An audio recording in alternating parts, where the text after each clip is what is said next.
Covid lockdown ಕಾರಣ ಸ್ಥಗಿತಗೊಂಡಿದ್ದ ಕಲಬುರಗಿ ನಗರದ ಹೃದಯ ಭಾಗದಲ್ಲಿರುವ ಶ್ರೀ ಶರಣಬಸವೇಶ್ವರ ಕೆರೆ ನಿರ್ವಹಣಾ ಪ್ರಾಧಿಕಾರದಿಂದ ನಿರ್ವಹಣೆಗೆ ಒಳಪಟ್ಟ ಪುನರ್ ನವೀಕರಣಗೊಂಡ ಶರಣಬಸವೇಶ್ವರ ಕೆರೆ ಉದ್ಯಾನವನವನ್ನು ಗುರುವಾರ ರಾಜ್ಯದ ಗ್ರಾಮೀಣಾಭಿವೃದ್ಧಿ ಮತ್ತು ಪಂಚಾಯತ್ ರಾಜ್, ಐಟಿ-ಬಿಟಿ ಹಾಗೂ ಕಲಬುರಗಿ ಜಿಲ್ಲಾ ಉಸ್ತುವಾರಿ ಸಚಿವ ಪ್ರಿಯಾಂಕ್ ಖರ್ಗೆ ಅವರು ಲೋಕಾರ್ಪಣೆ ಮಾಡಿದರು.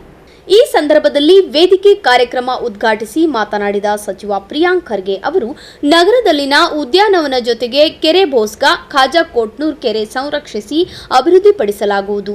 ಇತ್ತೀಚೆಗೆ ಕಲಬುರಗಿ ನಗರಾಭಿವೃದ್ಧಿ ಪ್ರಾಧಿಕಾರದ ಅಧ್ಯಕ್ಷರಾಗಿ ನೇಮಕವಾಗಿರುವ ಮಜರ್ ಆಲಂ ಖಾನ್ ಅವರು ಇದರ ಅಭಿವೃದ್ಧಿಗೆ ಉತ್ಸುಕರಾಗಿದ್ದು, ಸರ್ಕಾರ ಮತ್ತು ಕೆಕೆಆರ್ಡಿಬಿ ಮಂಡಳಿ ಸಹ ಇದಕ್ಕೆ ಎಲ್ಲಾ ರೀತಿಯ ಸಹಕಾರ ನೀಡಲಿದೆ ಎಂದರು.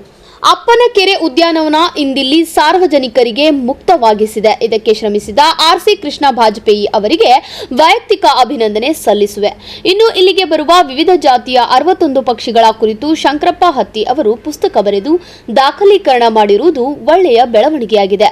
ಕೆರೆ ಮತ್ತು ಉದ್ಯಾನವನ ಜನರ ಆಸ್ತಿ. ಇದು ಸರ್ಕಾರ ಮಾತ್ರ ಸಂರಕ್ಷಿಸಬೇಕೆಂಬ ಮನೋಭಾವನೆ ಬಿಟ್ಟು ಎಲ್ಲರೂ ಇದರ ಸಂರಕ್ಷಣೆ ಮತ್ತು ಇಲ್ಲಿನ ಪರಿಸರ ಸಂರಕ್ಷಣೆಗೆ ಕಾಳಜಿ ವಹಿಸಬೇಕು ಎಂದು ಕರೆ ನೀಡಿದರು.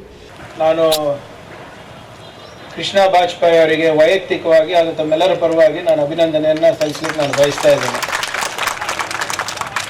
ಯಾಕಂದರೆ ಅವರು ಬಹಳ ಮುತುವರ್ಜಿ ವಹಿಸಿ ಈ ಒಂದು ನಮ್ಮ ನಗರದ ಆಸ್ತಿಯನ್ನು ಉಳಿಸ್ಬೇಕು ಮತ್ತು ಇದು ನಮ್ಮ ನಾಗರಿಕರಿಗೆ ಉಪಯುಕ್ತ ಆಗಬೇಕು ಅಂದ್ಬಿಟ್ಟು ಬಹಳ ಒತ್ತಾಯ, ಎಲ್ಲ ಇಲಾಖೆಗಳಿಗೆ ಒತ್ತಾಯ ಮಾಡಿ ಅನುದಾನವನ್ನು ಸಂಗ್ರಹಣೆ ಮಾಡಿ ಅವರು ಬಹುಶಃ 3 ತಿಂಗಳಲ್ಲಿ ಮಾಡಿದ್ದನ್ಸುತ್ತೆ. ಬರೀ 3 ತಿಂಗಳಲ್ಲಿ ಇದು ನವೀಕರಣ ಮಾಡಿ ಇವತ್ತು ಲೋಕಾರ್ಪಣೆ ಆಗ್ತಾ ಇದೆ. ತಮ್ಗೆಲ್ಲರೂ ಗೊತ್ತಿರೋ ಹಾಗೆ ಕೊರೋನಾ ಸಂದರ್ಭದಲ್ಲಿ ಇದೆಲ್ಲ ಅಸ್ತವ್ಯಸ್ತವಾಗಿ ಸಾಕಷ್ಟು ಕಳುವು ಮಾಡ್ಕೊಂಡು ಹೋಗಿದ್ರು. ಇದು ಪಬ್ಲಿಕ್ ಯೂಸೇಜಿಗೆ ಆಗ್ತಾ ಇರಲಿಲ್ಲ. ಮತ್ತು ಕಳೆದ ಸರ್ಕಾರದಲ್ಲಿ ಯಾವ ರೀತಿ ನಮ್ಮ ಪರಿಸರವನ್ನು ಬಹಳ ಗಂಭೀರವಾಗಿ ನಿರ್ನಾಮ ಮಾಡಿ ಒಂದು ಕಟ್ಟಡಗಳನ್ನು ಕಟ್ಟಿಬಿಟ್ಟು ಕಂಪ್ಲೀಟ್ ಆಗಿ ಪರ್ಮನೆಂಟ್ ಎಕಲಾಜಿಕಲ್ ಮತ್ತು ಎನ್ವೈರ್ಮೆಂಟಲ್ ಡ್ಯಾಮೇಜ್ ಮಾಡಿದ್ದನ್ನು ಕೂಡ ನಾವು ನೋಡಿದ್ದೀವಿ. ನಮ್ಮ ಸರ್ಕಾರ ಬಂದ ಮೇಲೆ ಅದನ್ನೆಲ್ಲ ತಡೆ ಹಿಡಿದು ವೈಜ್ಞಾನಿಕವಾಗಿ ಮಾಡಬೇಕು ಅಂದ್ಬಿಟ್ಟು ಕೂಡ ನಾವಾಗಲೇ ಒಂದು ಪ್ರಪೋಸಲನ್ನು ತಂದಿದ್ದೀವಿ. ಈ ಅಪ್ಪ ಕೆರೆಯನ್ನು ಪುನಶ್ಚೇತನಗೊಳಿಸೋದಲ್ಲದೆ ನಮ್ಮ ನಾಗರಿಕರಿಗೆ ಒಂದು ಒಳ್ಳೆ ರೀತಿಯಾದಂಥ ಸುಸರ್ಜಿತವಾದಂಥ ಉದ್ಯಾನವನ ಆಗಬೇಕು ಅಂತ ಕೂಡ ನಾವು ಒಂದು ಪ್ರಾಮಾಣಿಕ ಪ್ರಯತ್ನ ನಮ್ಮ ಕಡೆಯಿಂದ ಆಗುತ್ತೆ. ಅದಕ್ಕೆ ಇವತ್ತು ನಮ್ಮ GDA ಅಧ್ಯಕ್ಷರ ನೂತನವಾಗಿ ಆಯ್ಕೆಯಾದಂಥ ಅಧ್ಯಕ್ಷರಾದಂಥ ನಮ್ಮ ಮಜರ್ ಆಲಂ ಖಾನ್ ಅವರು ಇದ್ದಾರೆ. ಅವರು ಕೂಡ ಈಗ ಹೇಳ್ತಾ ಇದ್ರು ಲೇಕ್ ಡೆವಲಪ್ಮೆಂಟಿಗೆ ಅವ್ರ ಹತ್ರ ಸಾಕಷ್ಟು ಅನುದಾನ ಇದೆ. ಆ ಅನುದಾನವನ್ನು ಸದುಪಯೋಗ ಮಾಡಿ ಬರೇ ಅಪ್ಪ ಕೆರೆ ಅಲ್ಲ, ಬೋಸ್ಗಾ ಕೆರೆ ಇರ್ಬೋದು, ಬೇರೆ ಬೇರೆ ಉದ್ಯಾನವನಗಳನ್ನ ಇರ್ಬೋದು, ನಮ್ಮ ಕಲಬುರಗಿ ನಗರದಲ್ಲಿ ಅದನ್ನ ಆದ್ಯತೆ ಮೇರೆಗೆ ಮಾಡ್ತೀನಿ ಅಂತ ಕೂಡ ಅವ್ರು ಹೇಳಿದ್ದಾರೆ. ಅದಕ್ಕೆ ಸಂಪೂರ್ಣವಾದಂತಹ ಸಹಕಾರ ನಮ್ಮ ಡಾಕ್ಟರ್ ಅಜಯ್ ಸಿಂಗ್ ಅವರು ಕೂಡ ನೀಡ್ತೀನಿ ಅಂತ ಹೇಳಿದ್ದಾರೆ.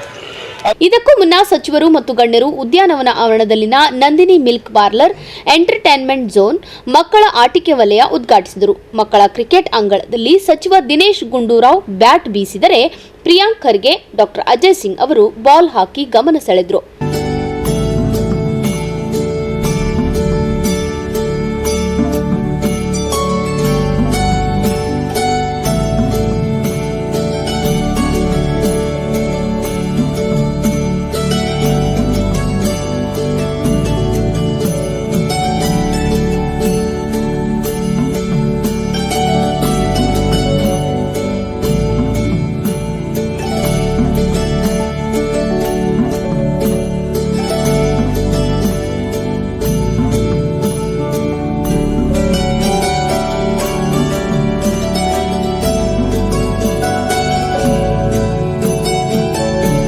ನಂತರ ಕೆರೆ ವೀಕ್ಷಣೆಯ ವಾಚ್ ಟವರ್, ಬೋಟಿಂಗ್, ಕೆಫೆಟೇರಿಯಾ ಹೀಗೆ ಸಂಪೂರ್ಣ ಉದ್ಯಾನವನಕ್ಕೆ ಒಂದು ಸುತ್ತು ಹಾಕಿ ವೀಕ್ಷಿಸಿದರು.